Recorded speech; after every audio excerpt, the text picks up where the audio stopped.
한번 따라 하실까요? 선한 일을 도모하라. 계속해서 로마서를 살펴보고 있습니다. 사도 바울이 가보지 않은 교회입니다. 그 교회에 자신이 먼저 간 것이 아니라 편지를 먼저 보내고 있습니다. 로마인들 가운데 있는 교회지만 유대인들이 중심이 되어 시작한 그 교회에 이방인들이 많이 들어와서 교회가 이루어졌습니다. 그 교회 안에 신학적인 혼란이 있고 여러 가지 예수 믿는 방식에 대한 여러 가지 다툼이 혼재되어 있었습니다. 그래서 사도 바울은 자기가 가기 전에 그 문제에 대한 몇 가지 해답들을 제시했습니다. 쓸데없이 싸우지 말라는 거예요. 쓸데없는 주장들 하지 말고 최고의 그리스도인들이 해야 할 일은 뭘 잘 드리는 거라고요? 예배 잘 드리는 거다. 어떤 핍박과 환난 속에서도 예배 드리라. 그것이 로마서 12장 1절에 나오는 우리가 너무도 잘 알고 있는 너희 몸을 거룩한 산 제물로 드리라. 이것이 우리 하나님께서 원하시는 그런 제사다라고 말씀하고 있습니다. 예배에 대하여 강조했던 사도 바울은 예배하고 나면 그 예배가 예배당에서의 예배로만 끝나지 않고 그 예배는 반드시 어디로 이어지느냐 하면 삶으로 이어진다. 왜냐하면 예배하고 나면 뭘 깨닫느냐 하면 하나님의 뜻을 깨닫기 때문에 그 뜻을 깨달은 사람은 삶의 예배로 이어져서 삶이 어떻게 바뀌는지에 대한 설명들을 계속하고 있는 내용이 오늘 본문까지 이어지고 있는 내용입니다. 핍박을 받고 있는데요, 먹고 사는 문제뿐만 아니라 생존의 문제에 어려움을 겪고 있는 사람들을 향하여 사도 바울은요 삶에 대한 이야기를 합니다. 이건 혁명적인 이야기요, 아주 받아들이기가 쉽지 않은 이야기임에도 불구하고 초대교회에 이런 이야기가 말하는 사람도 있고 그것을 또 받아듣고 있는 사람들의 이야기를 볼 때 여러분 얼마나 그들의 믿음이 오늘의 우리와 비교하여 얼마나 다른지를 이야기하고 있는 거예요.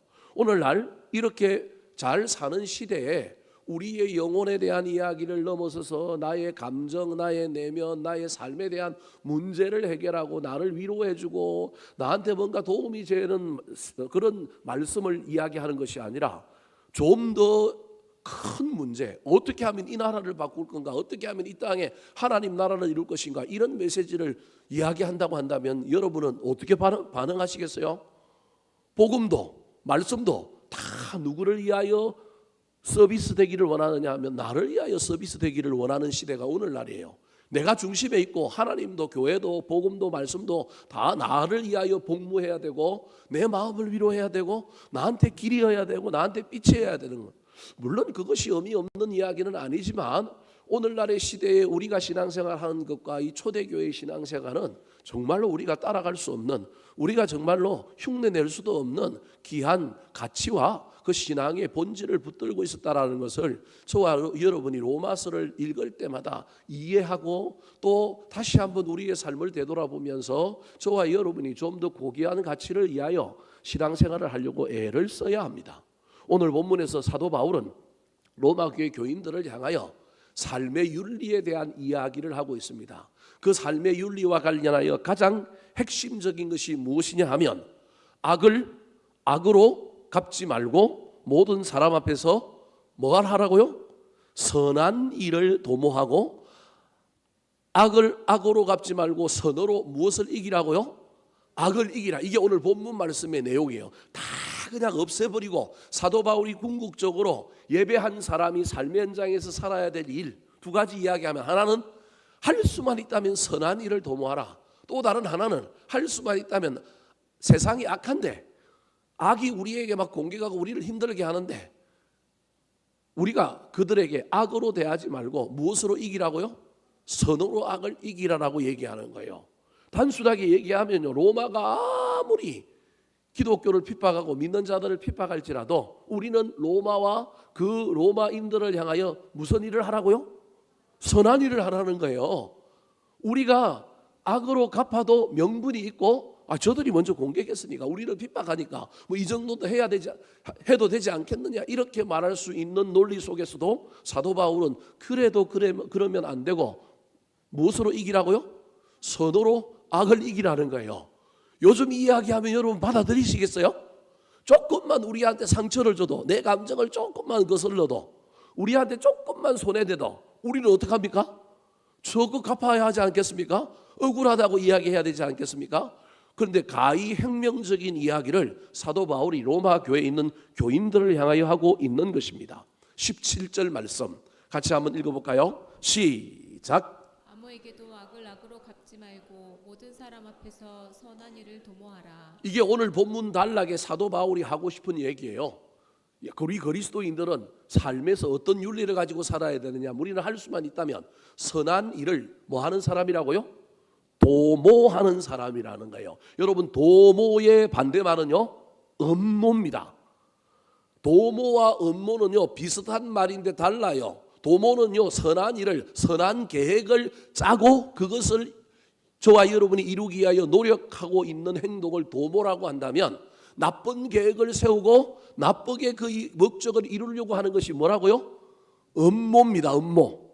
여러분이 한 끗 차인데, 저와 여러분은 우리가 명분을 갖다 버리고 합리화하여 내가 음모를 꾸미면서도 뭐 한다고 얘기하느냐 하면 도모한다고 생각할 수 있습니다. 그런데요, 사도 바울은 로마 교인들을 향하여 할 수만 있다면 선한 일을 해라. 그것도 어떻게 하라고요? 도모하라는 거예요. 힘을 내고 에너지를 다하고 모든 수단을 다 동원하여 선한 일을 하려고 애를 쓰라는 거예요. 화면에 안 나옵니다. 21절도 한번 읽어볼까요? 마지막 21절. 자, 성경을 보고 읽겠습니다. 시작. 악에게 지지 말고 선으로 악을 이기라. 이 두 말씀이 오늘 단락의 요절이라고 할 수 있습니다. 선한 일을 도모해라. 도모했는데도 상대방이 나를 괴롭히고 나를 핍박했는데도 나는 선한 일을 했는데, 그럼 알아줘야 되지 않겠어요? 그러면 그들이 감동을 받아야 되지 않겠어요? 그러면 그들이 우리한테 와서 잘못했다고 얘기하고, 야, 너네들 대단하다 그래야 되지 않겠어요? 근데 그래도 그 사람들은 여전히 우리를 향하여 뭘 한다고요? 악으로 행한다니까요. 그때 악한테 지지 말고 무엇으로 악을 이기라고요?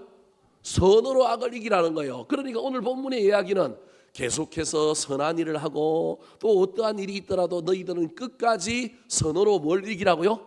악을 이기라. 여러분, 이게 얼마나 어려운 이야기예요. 근데 사실은 이 이야기의 모델이 누구냐면 예수님인 거예요.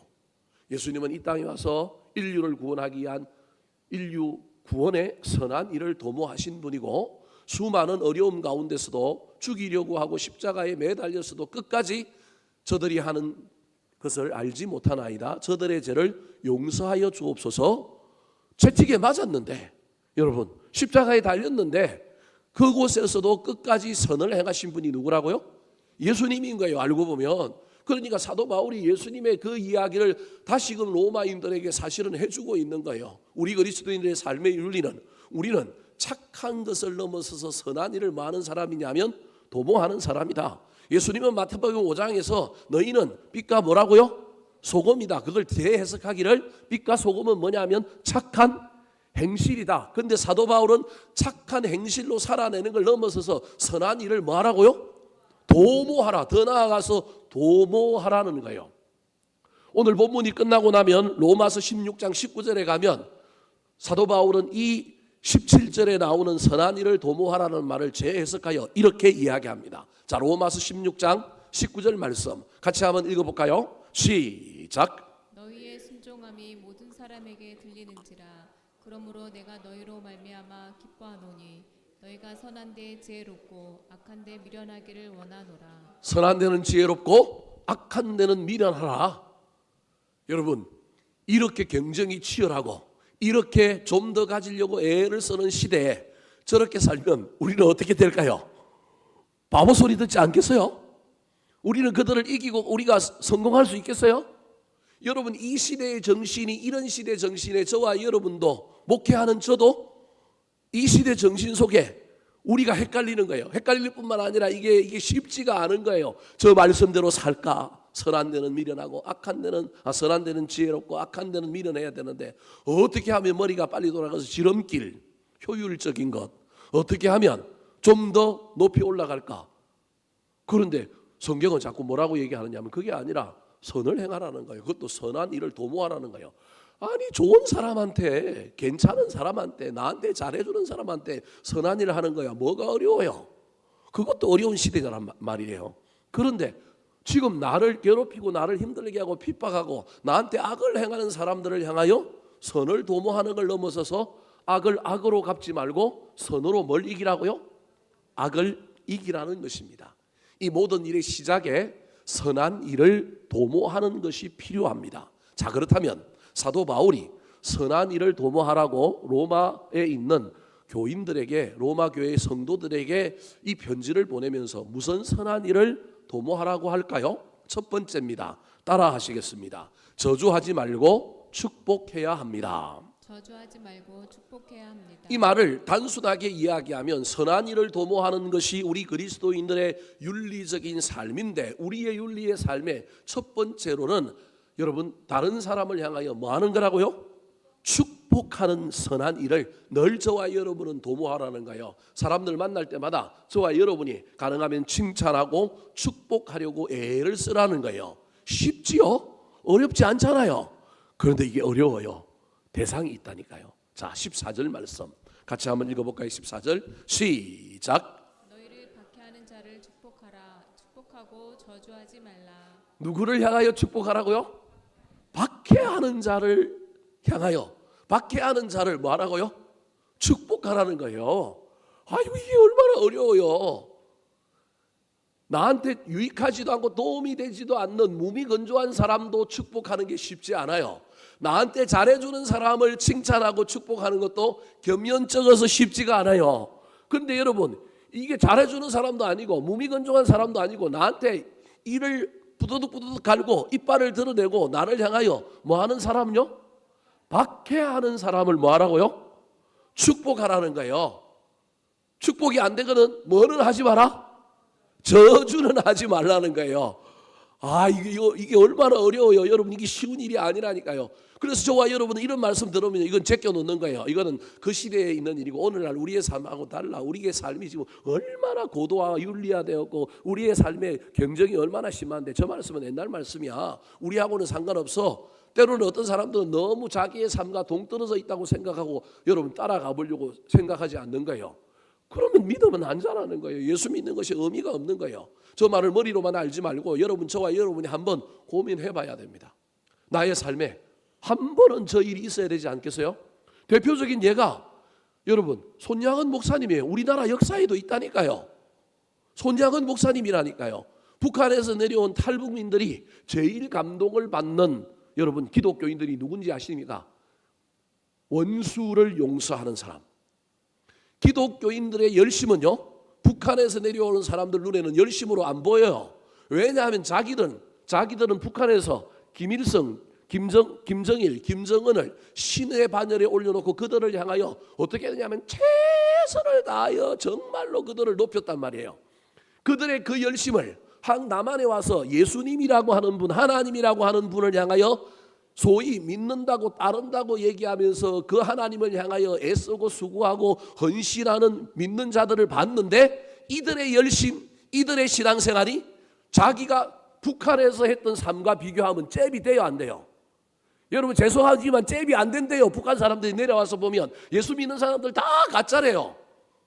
하나님 믿는다고 하는데, 예수님 따른다고 하는데 충성이 아니래요. 기분 나쁘죠? 헌신이 아니래요.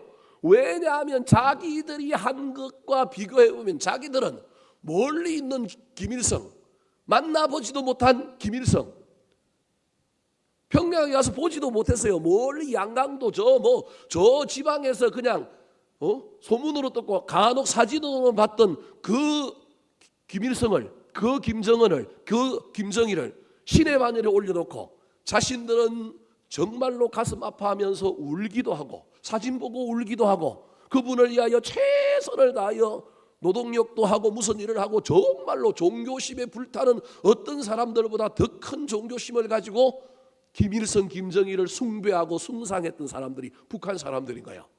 그들의 열심은요 최고예요. 바리새인들보다 더 뛰어난 열심을 갖고 있는 사람들이요. 근데 그 사람들이 나중에 해이가 들어서 이 땅에 내려와서 중국에서 다른 데서 하나님을 만나고 하나님을 향하여 뜨거운 마음을 품고 왔는데, 자기들보다 복을 받았다고 그러고 자기들보다 예수를 먼저 믿었던 사람들이 만났는데 자신들은 도망다니면서 토굴에 숨어 있으면서 중국의 어떤 한인들 또는 연변족 밑에서 예수를 믿으면서 이 예수님 김일성, 김정은 대신에 예수님 하나님을 놓고 자신들의 삶을 투여하여 그렇게 신앙생활을 하면서 그렇게 왔는데 남한에 와서 보니까 자기들보다 더 빨리 배우고 자기들보다 더 잘 믿은 신앙인들을 봤더니 이 신앙인들이 전부 뭐라고요?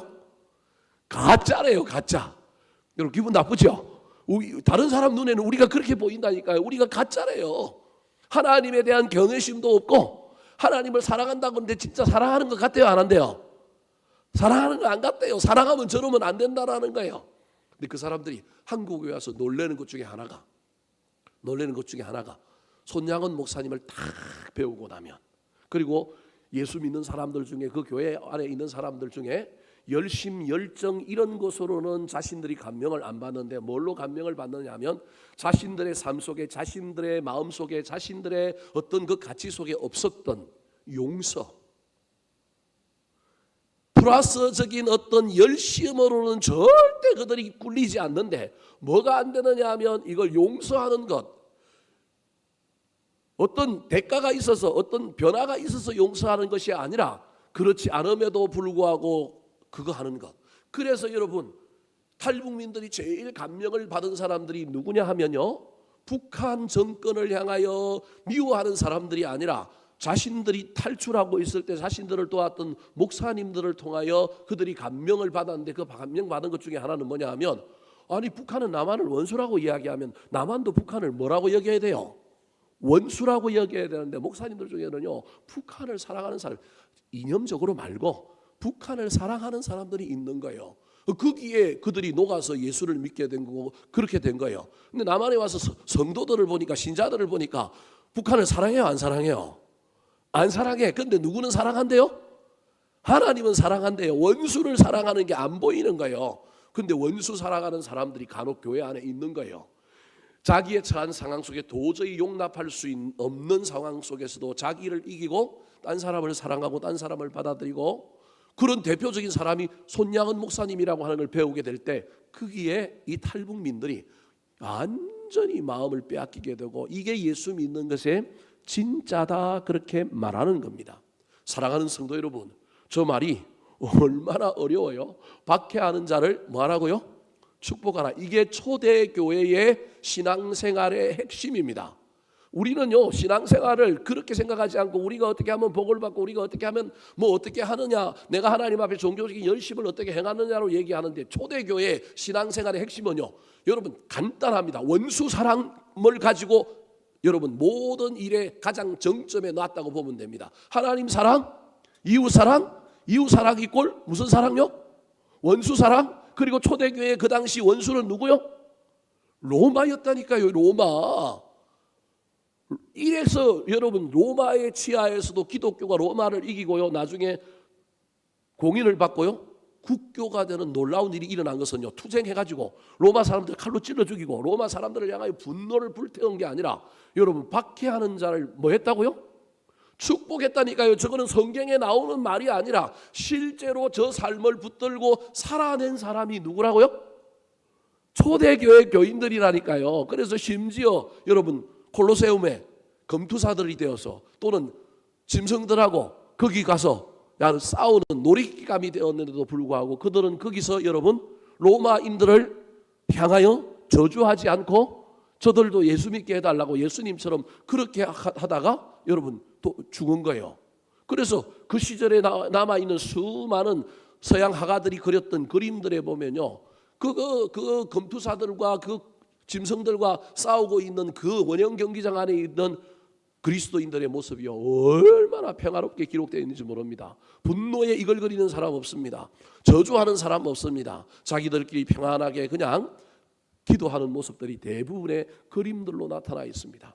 제가 오늘 너무 어려운 이야기를 여러분에게 했습니다. 그런데 이 이야기는 저한테도 어렵습니다. 우리 그리스도인들이 살아가면서 저와 여러분이 풀어야 할 영원한 숙제입니다. 오늘날 시대는요 이것과 씨름하는 것이 아니라 물질과 씨름하고요 다른 것과 씨름하게 만들기 때문에 이게 신앙의 핵심이다라고 하는 걸 저와 여러분이 모르고 사는 거예요. 그래서 14절 말씀을 다시 한번 보여줄래요? 축복하라라고 하는 이 긍정적인 명령이 안 되면 여러분 적어도 뭐는 하지 말아야 한다고요? 저주는 하지 말아야 돼요. 나를 향하여 칼날을 갈고 나를 향하여 찌르고 나를 향하여 공격하고 나를 향하여 비난하는 사람, 내 마음에 안 드는 사람을 향하여 우리가 그래도 최소한 할 수 있는 일은 정말로 해야 되는 일은 축복하는 것이지만 그것이 안 될 때는 뭐는 하지 말자고요? 저주는 하지 말아야 한다라는 겁니다. 화면을 보고 한번 읽어볼까요? 자, 같이 한번 읽어보겠습니다. 시작. 저에게 축복권만 주셨습니다. 저주권은 하나님께서 친히 사용하십니다. 사랑하는 성도 여러분, 그래서 우리는요 성도들 중에 무슨 일이 벌어졌을 때, 질병에 걸렸을 때 저 목사님한테 대적하더니 천벌을 받았다, 무슨 문제와 있어서 그것을 우리가 이렇게 해석하여 사람들을 향하여 이야기하는 것 절대 옳은 것이 아닙니다. 여러분 절대 그런 말 함부로 하지 마시기 바랍니다. 아니 절대 그러면 안 됩니다. 여러분 왜 그래야 될까요? 그 모든 일의 핵심에, 그 모든 일의 심판자는 누구이기 때문에 그래요? 하나님이기 때문에 그래요. 우리는요 저주하면 안 됩니다. 축복을 못한다 하면 뭐도 안 해야 된다고요? 저주하지도 않아야 됩니다. 하나님 안타깝습니다. 우리 주님의 손에 맡깁니다. 주님이 어떻게 하셔야 되겠습니다. 그래야 한다라는 거예요. 19절 말씀 같이 한번 읽어볼까요? 시작. 내 사랑하는 자들아, 너희가 친히 원수를 갚지 말고 하나님의 진노하심에 맡기라. 기록되었으되 원수 갚는 것이 내게 있으니 내가 갚으리라 하고 주께서 말씀하시니라. 그래서 여러분, 저와 여러분은 저주하지 말고 축복할 수만 있다면 해야 되는데 인간적으로 그게 너무 어려워서 안 된다면, 박해하는 자를 향하여 축복하는 일이 안 된다면 뭐는 하지 말아야 된다고요? 저주하지 말아야 됩니다. 특별히 저와 여러분이 말로 실수하지 않도록 애를 써야 합니다. 우리가 자랄 때 어머니들의 사랑은 바다보다 넓었습니다. 그런데 시집살이가 고달프고 생활이 필접하다 보니 우리 어머님들 어린 시절, 저만 해도 우리 어머님은 그래도 조금 나았는데요, 우리 할머니 옆집에 아줌마들 보면요 입에 뭐가 달려 있어요? 여러분 잘 몰라요? 도시에서 자라서 좋은 부모님 만난 분들은 잘 모르는데요, 시골에 대체로 제가 어린 시절만 해도요 여기저기서 다 뭐가 난무했느냐 하면 욕이 난무했습니다. 욕이 얼마나 우리 어르신들이 욕을 잘했는지 모릅니다. 망할 놈, 돼질 놈, 우라질 놈, 육실할 놈, 얼마나 뭐 욕을 많이 해요. 호랭이가 씹은 물을 가다가 맛이 없어서 내버릴 놈, 별의별 욕들이 다 있어요. 얼마나 욕들이 많은지 몰라요. 저도 그런 욕 문화에서 자라다 보니까 비록 지금도 목사가 되었지만 여전히 제가 그 욕들을 다 알고 있잖아요. 얼마나 그 욕들이 많은지 모릅니다. 말이 씨가 됩니다. 그래서 그런지 여러분 망할 놈 하다 보면요 우리나라가 여러 차례 망할 뻔했는데 하나님께서 또 다른 우리 민족 내에 있는 말을 들어주셔서 어릴 때 우리 모두가 망할 놈 이런 소리를 들었는데 우리가 못 살다 보니 코를 찔찔찔 흘리고 살다 보니 부모님들이 그래도 코 찔찔 흘리고 살아가는 자기 자녀들한테 뭐 하라 그랬어요? 흥해라. 그 말 한마디 때문에 이게 쌤쌤이 돼서 망하지 않고 망할 놈들이 안 됐다는 전설 따라 삼천리의 이야기가 있습니다. 사랑하는 성도 여러분, 할 수만 있다면 저와 여러분이 말로 재짓지 말고 말로는요 칭찬하고 축복했으면 좋겠습니다. 박해하는 자까지는 안 되면 그게 뭐 어쩔 수 없잖아요. 우리가 인간인데 나를 힘들게 하는 저 놈한테 내가 어떻게 축복해? 그런데 뭐는 하지 말자고요? 저주는 하지 말자. 이게 사도 바울이 로마에 있는 교회 교인들을 향하여 선한 일을 도모해라. 그 선한 일 중에 제일 먼저 해야 될 일은 뭐 하는 거라고요? 축복하는 거라는 거예요. 여러분 왜 기독교가 로마 시대 때 초대교회 때 기독교가 부흥했을까요? 축복했는데 상대방이 이걸 받아요 안 받아요? 안 받잖아요. 예수님께서 얘기했잖아요. 복음 전하러 갔을 때 그 집에 가서 평안을 선포했는데 안 받으면 여러분 발에 먼지 떨고 돌아오라고요. 그 평안이 누구한테 돌아온다고요? 나한테 돌아오라는 거예요. 축복했는데 상대방이 안 받으면 그 축복은 누구한테 돌아와요? 반사되어서 나한테 돌아온 거예요. 이게 초대교회의 부흥의 비결이에요. 여러분 잘 기억하시죠. 제가 지금 그냥 우스갯소리로 하는 게 아니라 초대교회가 부흥하게 된 이유가 축복이라니까요. 사도 바울이 로마 교회를 향하여 한 이야기가 선한 일을 도모하라고 하면서 그 선한 일의 도모의 1차 제일 첫 번째가 뭐 하는 거라고요? 축복하는 거라니까요. 여러분, 내가 남을 향하여 욕했는데 남이 그걸 안 받아들이면 그 욕이 누구한테 온다고요? 나한테 온다고요. 내가 저주했는데 남이 그걸 안 받아들이면 누구한테 와요? 나한테 온다니까요. 그래서 여러분, 저주는 하면 안 되고 뭐를 해야 된다고요? 축복해야 됩니다. 두 번째, 삶의 윤리로 로마교회 교인들을 향하여 선한 일을 도모해라. 악을 악으로 갚지 말고 선으로 악을 이기라고 할 때 어떤 선한 일을 도모하라고 했을까요? 따라하시겠습니다. 교만하지 말고 공감해야 합니다. 교만하지 말고 공감해야 합니다. 자, 첫 번째 선한 일이 축복하라라고 얘기한다면 두 번째 선한 일은 공감하라입니다. 오늘날 현대인들은 모든 사람들에게 아픔이 있습니다. 부족함이 있습니다. 완벽한 사람은 한 사람도 없습니다. 대통령은 고민이 없을까요? 저 재벌들 부자들은 뭔가 부족함이 없을까요? 저 잘 나가는 연예인들 인기도 많고 저 연예인들은 부족함이 없을까요? 겉으로 드러난 것과 달리 모든 인간은 부족함이 있고 연약함이 있습니다. 모든 인간은 다 내 마음을 알아주고 누군가가 나를 뭐 해주기를 바라느냐 하면 위로해 주기를 바랍니다. 그래서 여러분, 저와 여러분이 이 땅에서 살아가면서 가졌느냐 가지지 않았느냐 높으냐 낮으냐의 문제가 아니라 나는 누군가의 마음을 어루만지고 있는가, 난 누군가와 통하고 있는가, 난 누군가에게 버팀목이 되고 아나니아가 되고 있는가. 여러분, 이 부분을 가지고 늘 저와 여러분의 삶을 평가해야 됩니다. 내 직업이 뭐냐, 내가 공부를 어디까지 했느냐, 내가 지금 얼마를 재산을 모았느냐, 여러분 하나도 쓸데없습니다. 하나님 보기에. 우리 하나님이 예수님을 이 땅에 보내주시고 우리를 구원하셨던 이야기의 핵심 중에 하나는요, 너도 그렇게 살라는 거예요. 그 삶의 가장 큰 핵심은요, 저와 여러분이 할 수만 있다면 다른 사람 마음 알아주는 거예요. 다른 사람 마음 위로하는 거예요. 그래서 여러분, 초대교회의 비결의 두 번째 원리가 축복하는 걸 넘어서서 사람들의 마음을 알아주는 공감이라는 거예요. 자, 몇 절에 나올까요? 15절 같이 한번 읽어볼까요? 시작. 즐거워하는 자들과 함께 즐거워하고 우는 자들과 함께 울라. 함께 즐거워하고 함께 우는 것, 이게 공감입니다. 마음을 나누는 것, 이 마음을 나눔이 있느냐 없느냐, 마음 다음에 물질이 갈 수도 있고 다른 것이 갈 수도 있지만 여러분, 마음이 있느냐 없느냐, 오늘날 시대는 얼마나 많은 마음이 닫혀 있는지 모릅니다. 사랑하는 성도 여러분, 할 수만 있다면 마음을 나누시기 바랍니다. 이번에 파리 올림픽을 했는데 여러 가지 대회들이 있고 여러 가지 우승자가 나오고 여러 가지 성과들이 나오는데요, 졌지만 이긴 사람들이 있어요. 졌지만 그 중에 대표적인 사람, 우리 탁구 선수 중에 누구 있어요? 신유빈, 그죠? 단체전에서만 복식에서 하고 여자 복식하고 그다음에 단체전하고 여자 복식 혼성 복식에서만 동메달을 땄잖아요. 나머지는 결승도 못 올라가고 3, 4위전에서 다 어떻게 했어요? 졌잖아요. 근데 졌는데 어떻게 했어요? 이겼다니까요. 여러분, 졌는데 이긴 거 뭐냐 하면요, 자기가 부족하다는 걸 느끼고 상대방을 향하여 가서 뭐 해준 거예요? 칭찬해주고 상대방을 높여줬잖아요. 이게 여러분 공감이거든요. 그래서 이번에 한국에 들어왔는데 제가 어제 뉴스 들으니까 광고가 5개 들어왔대요. 얼마나 뭘 잘 먹었는지. 근데 잘 먹은 것도 이쁘지만요, 한 행동이 너무 이쁘잖아요. 그게 본 국민들에게 어필할 수 있다고 여기는 기업의 광고주들이 이익의 관점에서 탁구 선수를 써는 거예요. 아, 저 사람의 마음이, 저 작은 20살짜리의 저 여자의 마음, 여자 선수의 마음이 국민의 마음에도 통할 수 있겠구나. 자기가 졌는데도 이긴 상대방을 향하여 가서 인정해주고 높여주는 것. 또 어떤 사람은 성자인데도 패자한테 가가지고 따뜻하게 대해주는 외국 선수들. 여러분, 이런 모습들을 저와 여러분이 배워야 하는 겁니다. 이게 신앙생활의 핵심이라는 것입니다. 그래서 우리는 할 수만 있다면 여러분, 마음과 마음을 이어야 합니다. 마음을 상하게 하는 것이 아니라 마음과 마음이 이어져야 합니다.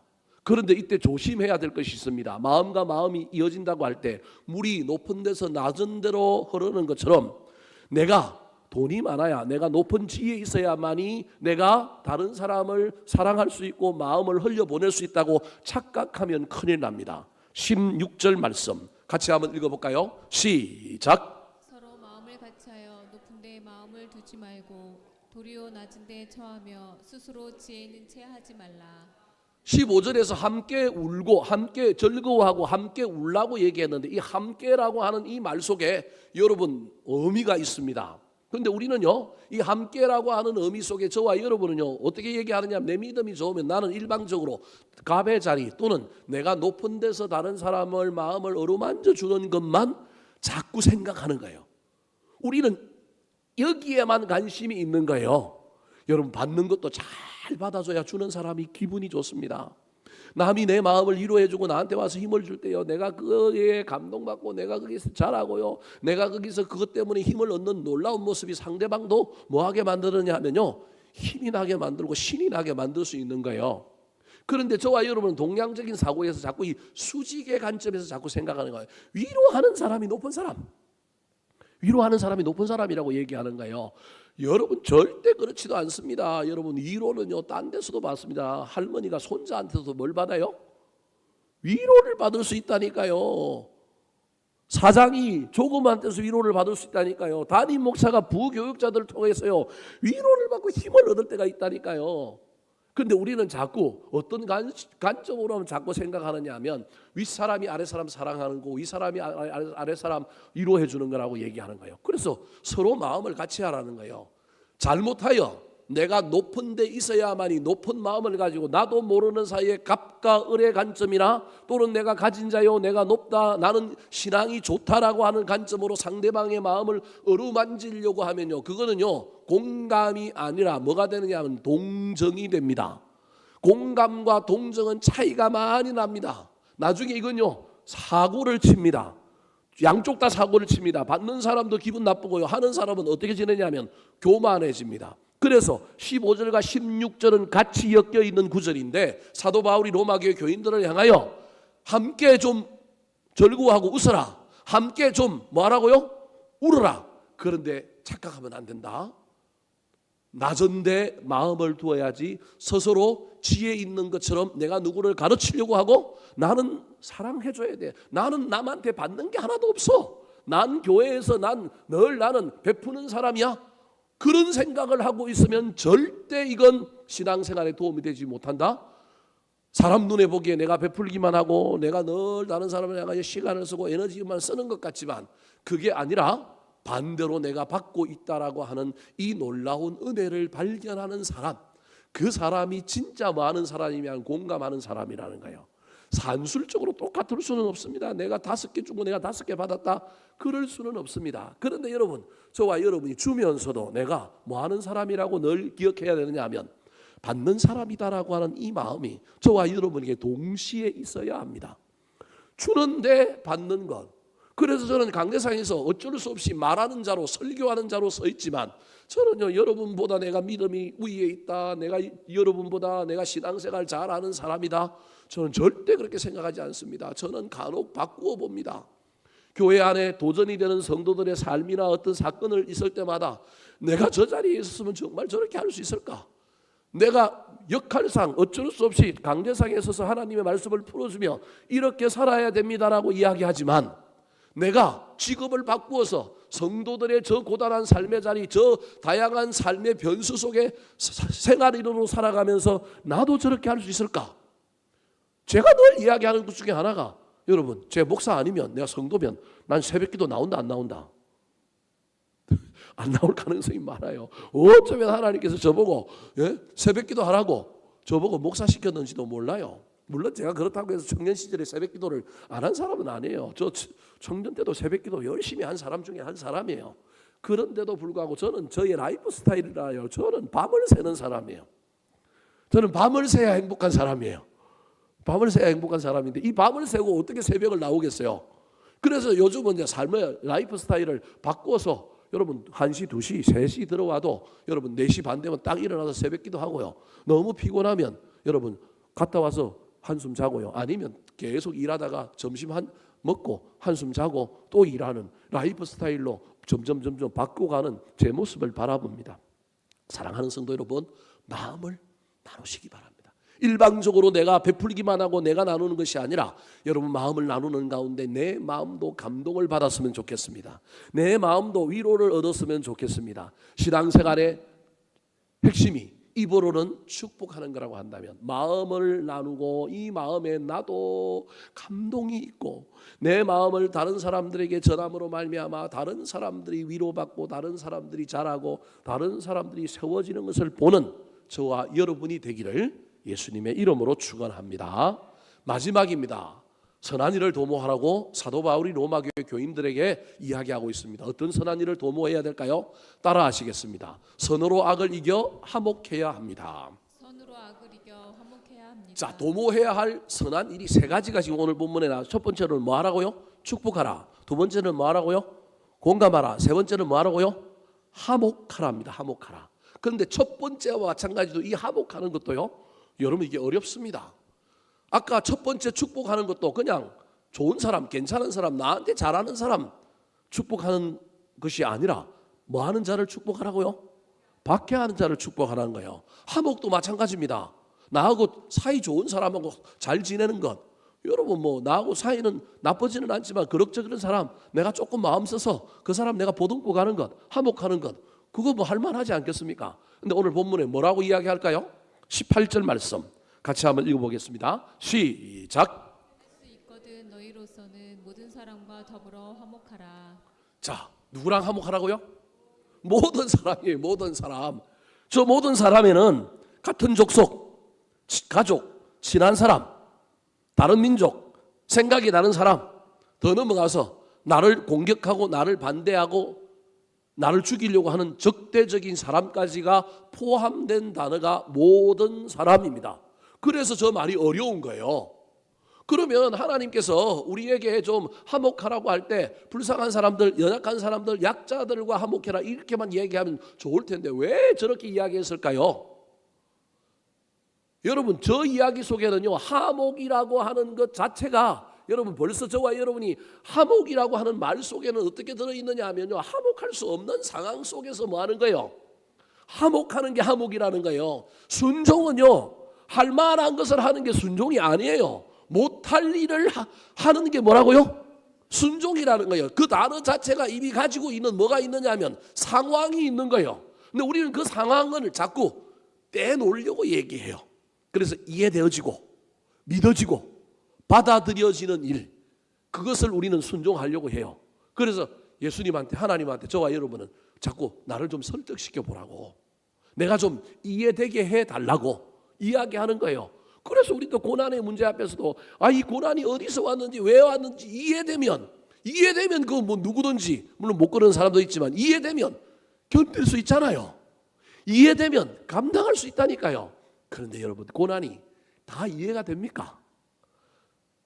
다 무엇 때문에 왔는지 왜 왔는지 이 고난 뒤에 어떤 결과가 있을지 여러분 다 알아집니까? 그래서요 고난도요 이해가 안 되는 건 고난도 많은 거예요. 그래도 그 고난과 싸워 이겨야 되고요. 그 고난은 견뎌야 되는 거예요. 순종도 마찬가지요. 화목도 마찬가지라는 거예요. 화목은요 불화 가운데 하는 거예요.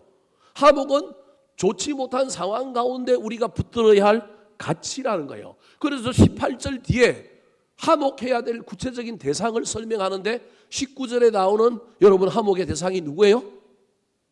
왼수잖아요. 왼수. 19절에 그래서 왼수가 나오잖아요.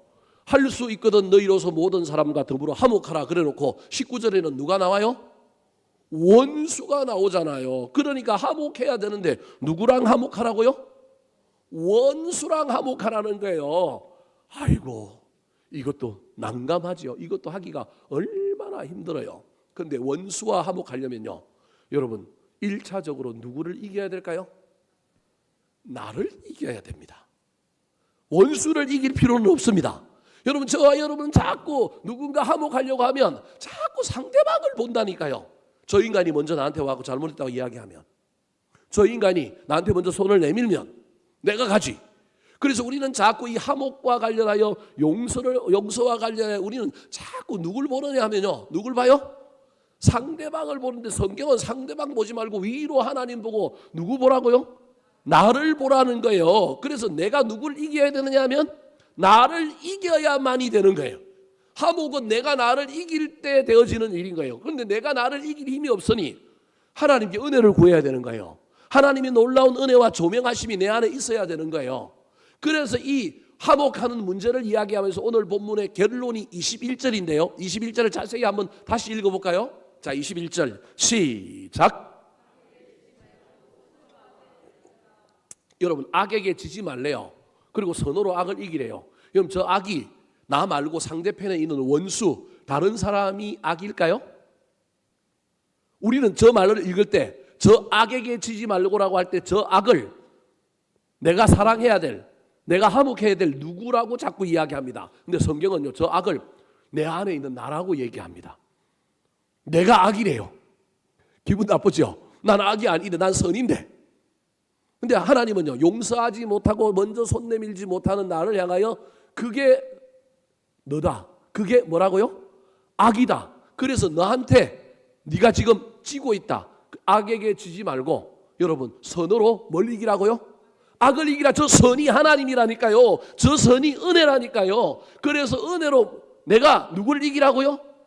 나를 이기라는 말이에요. 저걸 자꾸 로마라든지 왼수라든지 이런 관점으로 이해하면 이길 수가 없어요. 절대 못 이겨요. 여러분, 저 악이 누구냐 하면 나예요. 선으로 악을 이겨야 되는데 내 선으로 이기는 게 아니에요.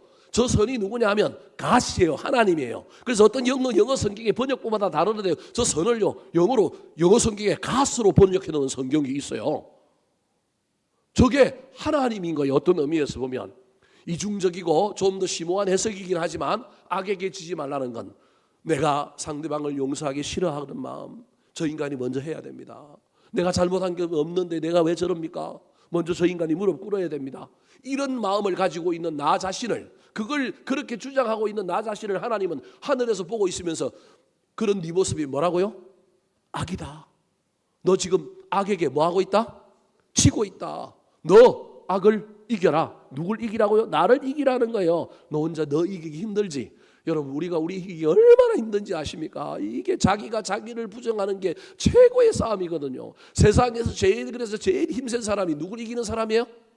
나이를 이기는 사람이 제일 힘센 사람이에요. 여러분, 다른 사람 이기는 사람 보지 말고 여러분 박수 쳐주고 위대하다고 이야기를 누구한테 해야 되느냐 하면 자기하고 싸워 이긴 사람을 위대한 사람으로 여겨주셔야 돼요. 이게 기독교의 영적인 싸움의 이야기예요. 우리 기독교는요, 남하고 싸우는 게 아니에요. 마귀하고도 싸우는 것이기도 하지만 알고 보면 여러분, 마귀도요, 누구하고 싸워서 이기면 금방 이기느냐 하면요, 나하고 싸워서 이기면요, 내가 마귀하고도 싸워 이긴다니까요.